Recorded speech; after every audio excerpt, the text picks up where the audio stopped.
Welcome to the broadcast. Now tonight in this broadcast, CAS Rashid Aman says that the samples used to conclude that 2.6 million Kenyans could have the COVID-19 virus may not be representative.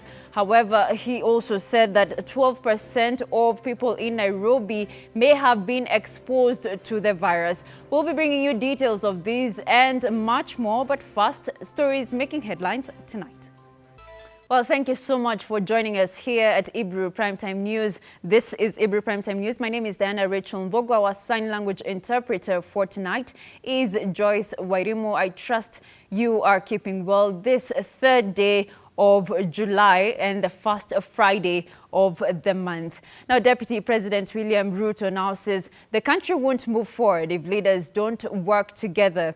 Ruto, who has spoken for the first time since the purge in Parliament targeting his allies began, says the Jubilee dream of uniting the country cannot be achieved if some of the leaders are sidelined.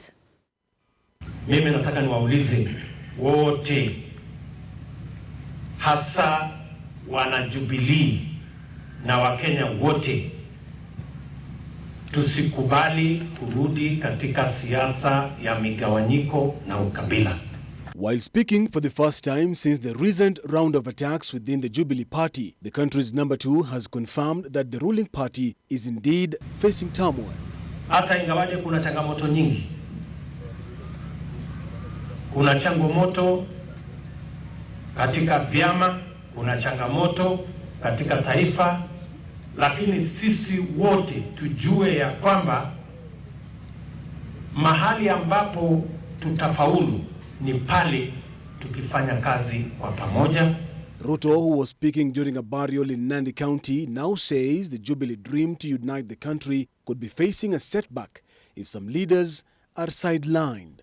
Tumejenga reli, tumejenga barabara, tumeunganisha stima, tumeweka maji, tumejenga TTIs kwa sababu ya kuendesha siasa bila ukabila na bila ya kutenga watu wengine. Hapo ndipo sisi wote inapaswa tuwe. Ruto, who has largely kept a low profile while his allies were targeted in, among others, the purge in the National Assembly, which removed members of the famed Tanga Tanga wing out of leadership positions, is seemingly now calling for a truce, which, if not done, he says, could claw back on the gains the party has made. Sisi wote tuungane, tuhakikishe ya kwamba yale tulianzisha kuunganisha Wakenya, kuweka Wakenya pamoja, tusitoke hapo. Tuhakikishe ya kwamba Wakenya wote wanaungana vile tulianzisha katika chama ya Jubilee. In the last month, Deputy President William Ruto and most of his followers have been subjected to rancorous attacks that have been seen by many as efforts to block him from ascending to the presidency in 2022. Moja. Sisi juzi tunasema na Kalebu na Sudi na wengine tunaenda kuchukua ndege helikopta, tumekomboa, tunakuja kuomboleza kwa sababu ya sisi kuwa ati tunaitanishwa na wewe, tukanyimwa clearance. Hatukupewa clearance. Lakini tukasema Mungu hakuumba ndege peke yake. Sisi na Sudi na rafiki yangu tukasema tuanze safari yetu ya mguu na gari. Ikiharibika tutaenda mguu mpaka tufike huko tuomboleze.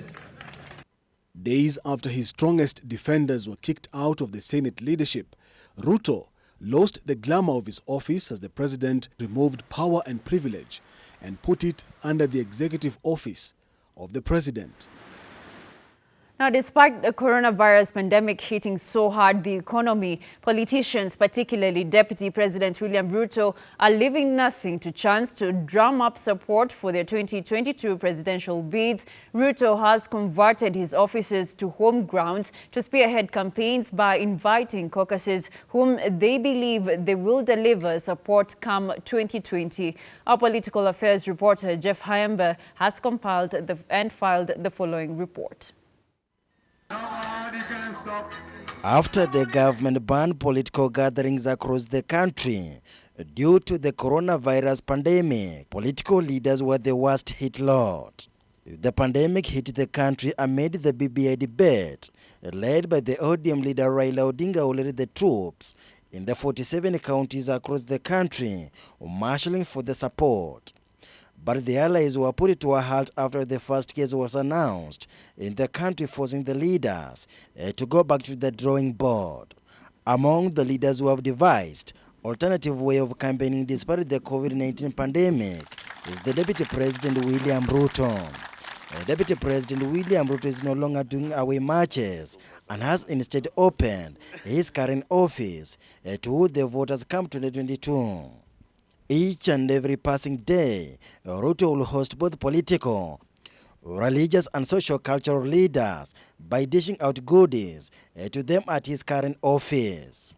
The recent activities when he hosted 30 youth and women groups from Nairobi County, where he distributed assortment of the equipment, which include car washing machines, water tanks, sand laundry and catering equipment. Ruto claims to be a hustler, a narrative employed to young and the struggling generation, believes he has banked on them as key pillars come 2022. Other than that, Deputy President William Ruto had met a delegation of the clergies from the PCA Church and the Anglican Church of Kenya SCK, Mount Kenya Diocese, led by Bishop Charles Mutur. This will include Muslim leaders from the various Muslim women groups, empowering and assisting the less fortunate members across the country. A computer for the schools Kenya from Taita Taveta County is among the teams that visited Deputy President William Ruto at his current home, who after deliberation donated computers. Last month, the Deputy President William Ruto met national and the regional executive members of the market traders and the Boda Association of Kenya at his Arambe House Annex. And 4 days ago, the DP had met Stephen Odhiambo and Dennis Otieno, the two enterprising Kenyans, with innovative ideas on multi-purpose garden seats, which went viral. During the Eid celebrations, Deputy President William Ruto, in fear of COVID-19, hosted the Muslim delegation at his current home, where he gave food for the less fortunate members in the society. Political leaders have not been left either in Ruto's meetings. Western leaders are some of the frequent visitors at Ruto's Karen, particularly those from the ruling Jubilee Party. Reporting for Ebru TV, I'm Jeff Haemba. Now, matters COVID-19 cases of the coronavirus on Friday hit past the 7,000 mark after 247 people tested positive for the disease. The country is now staring at a critical scenario as the disease enters its peak moment as from July, August and September. And as our reporter Jeff Haemba now is back again, a 100-year-old patient is among the 247 persons infected with the virus. It all began with one patient on the 13th of March this year. It moved to 2, then 10, and within 2 months the country began recording as little as 100 cases. So far, more than 200 persons are infected with the coronavirus daily, and on Friday, 247 people were confirmed to be positive. Today, 247 people have tested positive for coronavirus out of 4,147 samples tested over the past 24 hours. 14 people are in ICU in public health facilities and 15 people are in ICUs in private health facilities.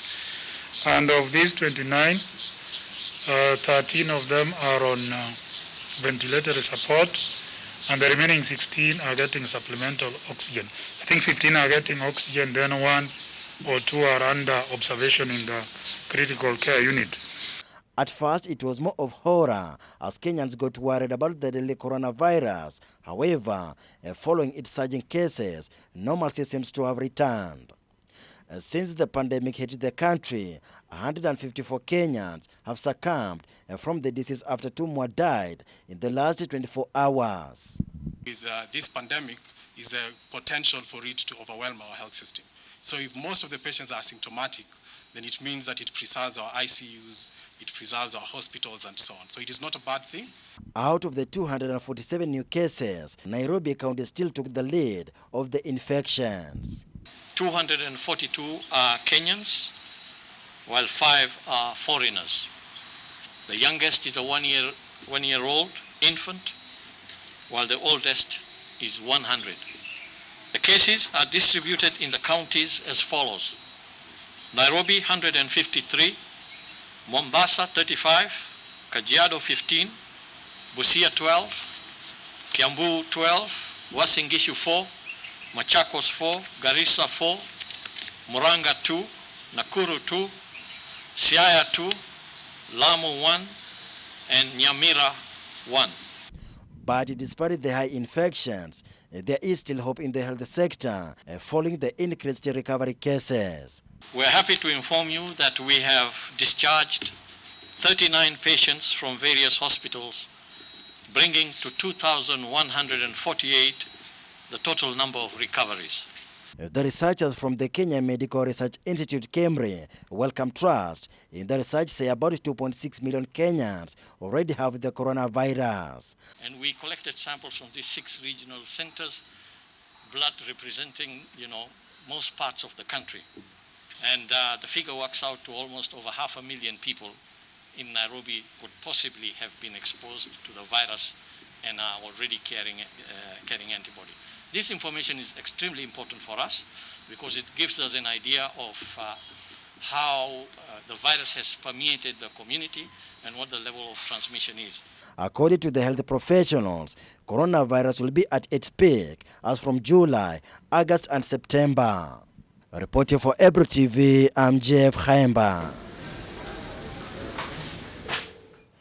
Now, in the past few weeks, counties have recorded the highest number of COVID-19 cases, which have continued to rise exponentially each day. The national government has reported that 91% of the cases are locally transmitted, hence underscoring the need for strengthening community prevention and surveillance activities. Counties have received funds to help them curb the spread of COVID-19, as Kaindo Stefano tells us more. Following the high numbers being reported in the counties, the county bosses have worked tirelessly using funds available to curb the spread of the virus. According to the Council of Governors Chair Wycliffe Oparanya, most counties had exhausted their funds before the end of the financial year, ending June. As you are aware that we were approaching the end of financial year, and most counties had exhausted their emergency fund. So the first issue we did, we had a meeting as Council of Governors, and we agreed that counties prepare quickly, prepare a COVID fund account in each county and do supplementary to be able to spend that money as required. Devolution CS Eugene Wamalwa have expounded on the importance of enough funds within the counties, noting that the counties are at a risk of the infections. Busana na serikali za county, na hivi majuzi tumesambaza bilioni 5 kwa kila county ili kusaidia county zetu zijiandae kupambana na huyu adui anaitwa corona. The funds that have been directed to the counties will give county bosses the muscle to curb the spread of the virus. The counties are working so hard to meet the president's directive of 150 beds per county. But I'm grateful to report that counties, through that process together, they put up 6.1 billion in terms of their own environment from various accounts, 6.1 billion towards COVID-19. Additionally, the national government also supported the counties with 5 billion Kenya shillings. So that 5 billion already has hit the accounts of all the counties. And additionally, we have received the money. You have seen the support of 1.6 billion and 4.6 billion that we have received today. I think with that, no county should have an excuse that they are not prepared. Thank the national government, thank COG and all the governors for this collaboration as we move forward. I think the challenge is there. We in Kiambu are very close to Nairobi. In fact, a lot of cases that are tested and said to be in Kiambu belong to Nairobi. But that's all. We are all in the metropolis. Oparanya and Eugene Wamalwa were hosted by Kiambu Governor James Nyoro to witness the COVID preparedness in Kiambu County. In the same breath, Oparanya said the counties bordering the neighboring countries are hugely affected by COVID infections and they require more funds. Reporting for Ebru TV, I'm Kaindo Stefano. Legislators should stop dancing to the tune of foreign powers and come up with a bill that is family supportive. These are the sentiments of Christian women of Kenya who have rejected the reproductive health bill, which among others provides that all individuals should attain and be able to make informed decisions on sexual and reproductive health. Winnie Lubembe tells us more. Section 3 of the Reproductive Health Bill 2019 proposes that every person has access to quality and comprehensive health care services. However, the Christian women of Kenya object, saying that children should not be included in this clause as consent has to come from the parent. Led by their chairlady, Ada Adoyo, age-appropriate information on reproductive health should be left to the Institute for Curriculum Development. Parents are the primary caregivers of their children. Whenever we hear of appropriate and accessible reproductive health care services, we understand someone wants to have a conversation and help our children and teenagers make life-altering decisions without reference to their parents. We find inclusion of such language to be the highest level of disrespect for the role and position of parents in being supported to raise their children aright. As long as one is described as a child by our Constitution and by the country's Children's Act, there can be no health procedure, even vaccination, that should be allowed without the full participation and consent of the parent. They have questioned the authenticity of Section 9 of the Act, which reads, and I quote, "Every person has a right to assisted reproduction," end of quote. Leaving the counties to come up with curriculum and to source even for donors to come in and support this work is opening a Pandora's box to children being taught values that their parents do not ascribe to. The women maintain that surrogacy can be used to abuse women as the concept is foreign and has no wide acceptance or appeal. This would mean that resources meant for maternal health would have to be divided to go to cater for assisted reproduction. We have many health care concerns in Kenya and very limited resources.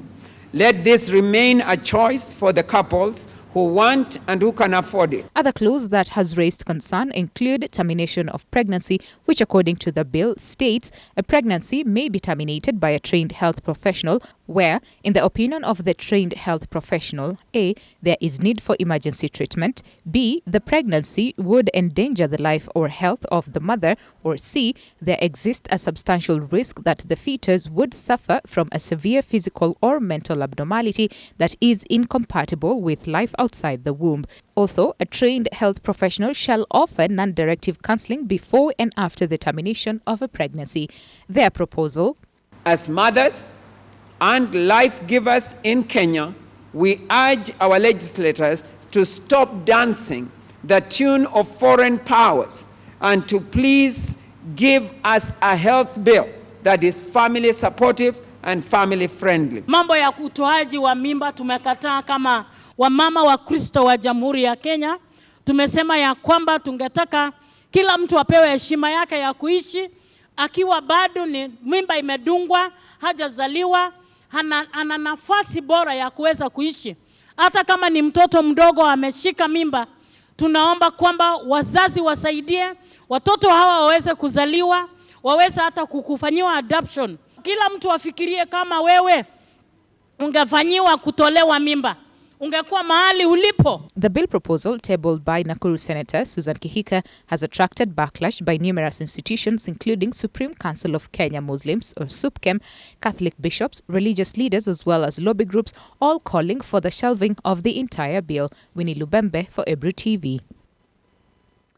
Now moving on, the government has remained firm on its stand on taxes imposed on betting and gambling companies, with reports that it had reversed the stand on sports betting following a proposal to drop the 20% excise duty on bets staked in an amendment to the finance bill that President Kenyatta signed Tuesday. Interior Cabinet Secretary Dr. Fred Matiang'i said the government will work towards bringing sanity in the country.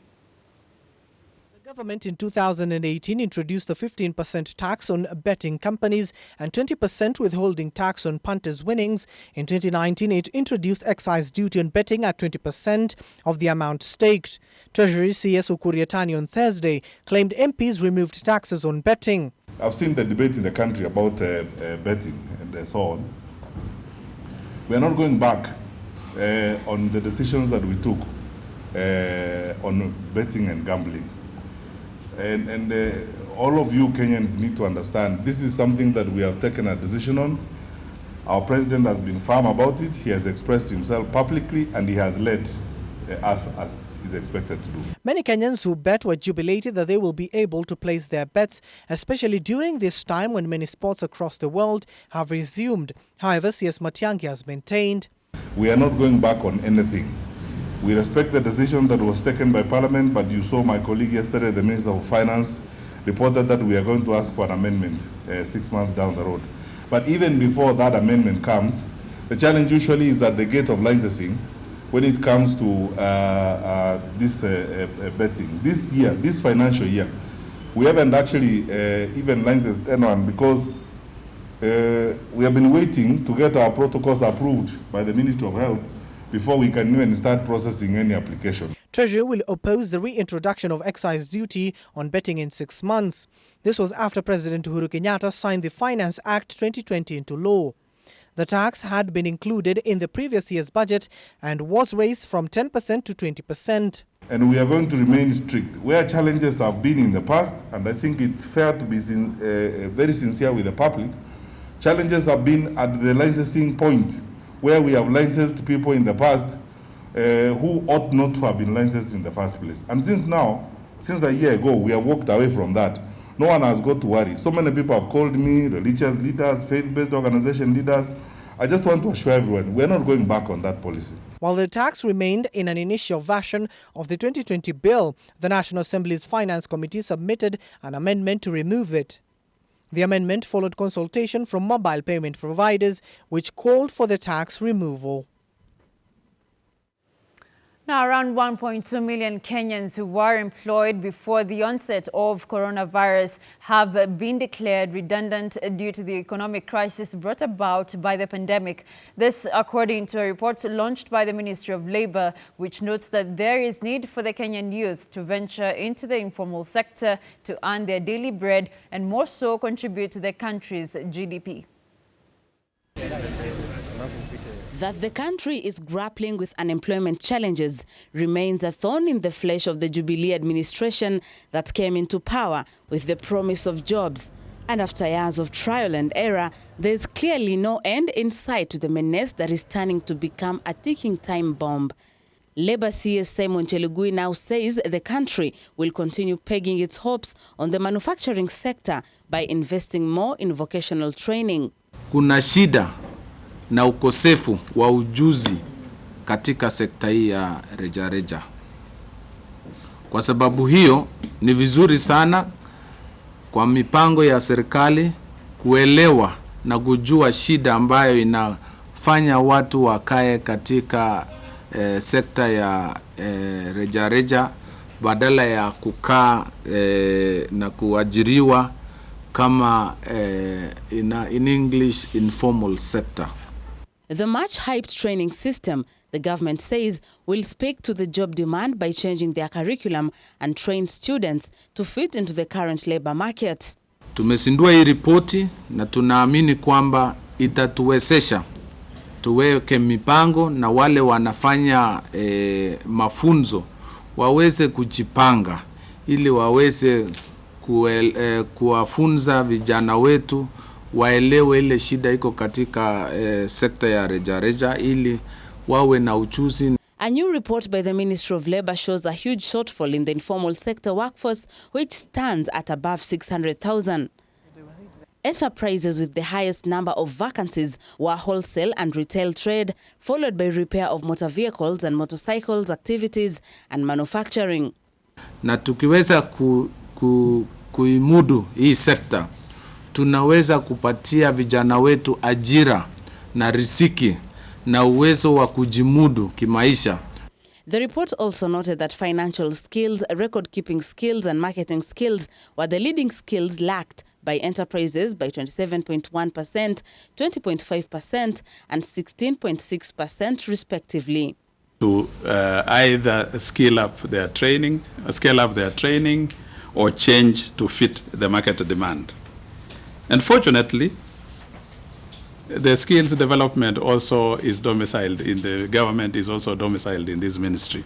So that as they develop their curricula, as they try to reorganize their curriculum for specific skills, they are able now to know what kind of skills that are required in those in the market. Major reasons for not having workers with the required skills were indicated as high cost of labor at 49.2%, followed by unavailability of required skills at 35.3%. This survey was done in conjunction with the Kenya Bureau of Statistics to find interventions and to develop strategies that will make the informal sector more sustainable and productive for the Kenya's economy. Reporting for Ebru TV, I'm Busara Naaman. Well, thank you, Busara Naaman, for that report. The cabinet has approved the plan to take over the Gilgil Mental Hospital from Nakuru County government as part of addressing rising cases of mental health in the country. The move follows a request by the county government through the Ministry of Health to take over the facility due to strained financial constraints. According to Nakuru Governor Lee Kinyanjui, the facility that serves hundreds of mental patients had for years constrained the county's budget. Kinyanjui has termed the mental hospital as very critical, noting that it was second to Mathare Teaching and Referral Hospital, and thus the need to fully support it. Hawezi muitisha NHIF, hawezi mfukuza. Wengi hata hawana families upon which they can go back to. In fact, some of them have been in this facility for 20-30 years. In those 20-30 years, it is the hospital of Gilgil that takes care of those expenses. Speaking in Gilgil, the governor praised medics in the facility for taking care of the mental patients, some of whom had been abandoned by the Yakin for over 20 years. They instructed my CEC that we try and expedite this process so that all the good things we want to bring to Gilgil are not consumed by a mental section of the hospital, because that remains a major challenge. On COVID-19 issue, Kinyanjui said that Naivasha and Gilgil sub-county hospitals had been identified as centers for treatment for the disease in case the numbers continue to rise. He said that the government had released funds towards expanding the two facilities, with Gilgil getting 100 beds capacity. On his planned impeachment, the governor hit out on some MCAs who he termed as greedy and power-hungry, noting that his government will not be cowed by their threats. For the few who probably would want to bring politics into the development and leadership of Nakuru, I think we have also made it very clear that we will not allow negative politics to be introduced to Nakuru and stop the growth. On his part, the leader of the majority in the county assembly, Moses Ndungu, disassociated himself with the impeachment, saying that they were fully behind the governor. This was echoed by Morendat MCA Peter Njoroge, who dismissed those planning the impeachment, saying that they were the minority who didn't have any basis. For Ebru TV, I'm Kaindo Stefan.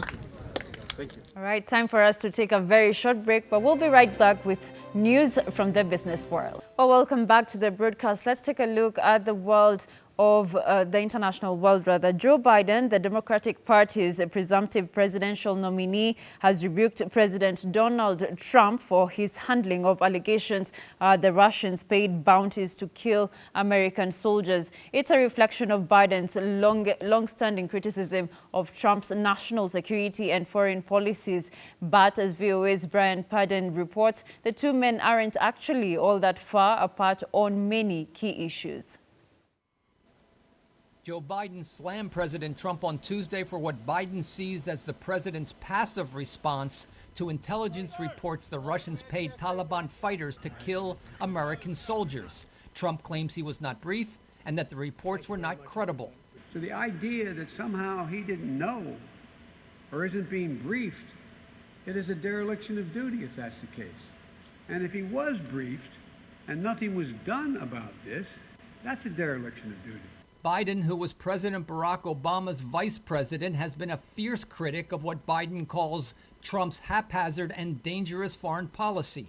In January, he said Trump put the U.S. on the brink of war after a U.S. airstrike killed a top Iranian general in retaliation for deadly Iranian-backed attacks on Americans in Iraq. The failure to consult with our allies or Congress, and the reckless disregard for the consequences that would surely follow, was, in my view, dangerously incompetent. However, tensions eased after Iran retaliated with a non-lethal missile attack against a U.S. military base in Iraq. In contrast to Trump's reliance on unilateral action to confront U.S. security threats, Biden promises to work closely with Democratic allies and prioritize negotiation over confrontation. Biden is closer to Trump's position on ending U.S. military involvement in Afghanistan and Syria, continuing negotiations with North Korea to end its nuclear program, and confronting China's suppression of human rights in Hong Kong. But critics question how effective Biden can be in leading an international response with the left wing of the Democratic Party opposed to military interventions. Add to that pressing domestic challenges Biden would face in the coronavirus pandemic, growing unemployment, and racial injustice protests at home. He's got a huge and very expensive agenda that he's already signed up to. So the likelihood of a sort of traditional revival of American assertive leadership and particularly intervention in crises, I'm a little bit skeptical of. Biden would likely rejoin the Iran nuclear deal negotiated by the Obama administration that Trump pulled out of, arguing the accord did not limit ballistic missile development and support for Iranian-backed militias. Biden would recommit the U.S. to the Paris Climate Accord signed by nearly 200 countries, cutting greenhouse gas emissions from cars and factories to counter global warming. But Biden said he would not rejoin the Obama-era Trans-Pacific Partnership Free Trade Pact that Trump rejected until stronger protections for labor and American jobs are added. Brian Padden, VOA News, Washington. All right, time for us to take a very look at the world of business. Now, cargo truck drivers testing for COVID-19 will be increased at the Miritini Testing Center to ease congestion for those waiting to be tested. Speaking during the launch of the Northern Corridor COVID-19 sensitization campaigns from Mombasa to Malaba, EAC Cabinet Secretary Aidan Mohamed says the delays at the Miritini Testing Center have been occasioned by the large numbers of drivers cleared by the port, while the testing facility can only attend to 100 drivers a day. CS Mohamed says the roadblock at Athi River area will be removed to ensure drivers coming from Mombasa to Malaba will not be interrupted since they have valid certificates. I made to understand that there are 600 transit cargo that moves out of the port, but our capacity to test is only 100 at this facility. I will be contacting my colleague, Mutahi Kagwe, who is responsible for health, and we will make sure that we will increase the testing capacity for drivers to enable cargo to move much faster. The reason why we have blockages at Malaba is because people cannot get tested quickly enough here. So they want to go and watangulie watafute test ingine upande hiyo. And because we have agreed that no driver should leave and go to the border before getting the test certificate, it's only fair that we increase the capacity so that people can get the certificate before they leave. Now, Kisumu Governor Peter Anyang' Nyong'o has welcomed the move by national government of waiving 62 billion shillings debts of various sugar industries in Western and Nyanza region. He further added that reviving of the sugar factories in the sugar belt regions is a good move to farmers, urging private investors to invest in the industries. Kisumu Governor Peter Anyang' Nyong'o has welcomed the move by the national government of waiving 62 billion shillings debts of various sugar industries in Western and Nyanza region. Addressing the media, Nyong'o said the fight to have the debt waived was a battle fought for many years, and finally the good news have come. The report of this committee, launched by the President early this year, whose recommendations now form the policies announced by the President yesterday, to finally put our industry on a strong growth path. What the President has done is exactly what we have labored for so many years. He said the revival of the sugar factories in the sugar belt areas will be a good move, especially to farmers, adding that as county government, they will play their role to ensure private investors are coming and running the industries. Government running factories has failed, counties cannot succeed either, because they are also governments. We in the county are not interested in going there and developing this asset. We are interested in inviting the private sector to come and develop the asset. So competition with this within the COMESA country is going to be much easier than now. Daniel Dembede, Ebru TV, Kisumu County. Now, the annual wildebeest migration that starts early July is expected to delay this year following the burning of grassland savanna along the Masai Mara Game Reserve bordering the Serengeti National Park in Tanzania. And as Dolly Mwirigi tells us, the experts have linked the delay to prolonged rains. The tourism sector in Kenya has been hit hard with activities at the Masai Mara Game Reserve grounded as the world battles the COVID-19 pandemic. Last year, the migration kicked off in June, but this year, the wildebeest are yet to be spotted. Experts have also linked the delay to prolonged rains that led to growth of pasture in the Mara Serengeti ecosystem. From the local Maasai community that leads the lands for wildlife conservation to tour guides and hoteliers who solely depended on tourism, life has not been the same. Before coronavirus, business was good and the community was happy to entertain tourists as women ventured into selling bead artifacts. But now some are jobless and others back to herding livestock. Currently, the Maasai community relies on selling their livestock to sustain their livelihoods, a move that exposes them to poverty. Secretary General East African Tour Guide Association Felix Migoya led a team in tracking the wildebeest migration at the board of Mara Serengeti, exuding confidence that tourism at Mara will be boosted once the migration kicks off. Migoya expressed optimism that domestic tourism would greatly assist the sector if the president opens up the inter-county movement. The community now appeals President Uhuru Kenyatta to consider opening up Nairobi to enable domestic tourism at the park. Reporting for Ebru TV, I'm Dolly Mwirigi. The Kenya private sector economy registered a further deterioration in business conditions during June. Latest PMI data showed as output and new orders declined again amid the COVID-19 pandemic. However, the rate of downturn eased considerably from May, driven by relaxed curfew measures and a recovery in sales at several businesses.